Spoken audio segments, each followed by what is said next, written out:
কৃষ্ণ। জন্মাষ্টমী কবে? 26শে আগস্ট নাকি 27শে আগস্ট? আমরা সেটাই আজকে জানব। শাস্ত্রীয় মতে ও দিক সিদ্ধান্ত অনুসারে আগামী 26শে আগস্ট সোমবার জন্মাষ্টমী এবং 27শে আগস্ট নন্দ উৎসব পালন করা হবে মঙ্গলবার। শাস্ত্র প্রমাণসহ জেনে নিই। 26শে আগস্টের তিথি সময়কাল সূর্য উদয় 5টা 20 মিনিট, অষ্টমী শুরু ভোররাত্রি 3টে 41 মিনিট থেকে 26শে আগস্ট, অষ্টমী শেষ রাত্রি 2টো 21 মিনিট 27শে আগস্ট।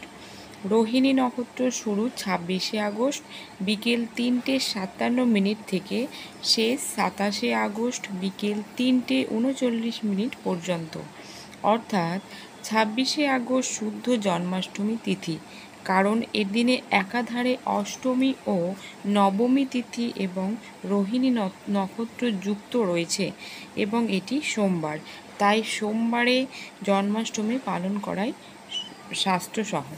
হরে কৃষ্ণ।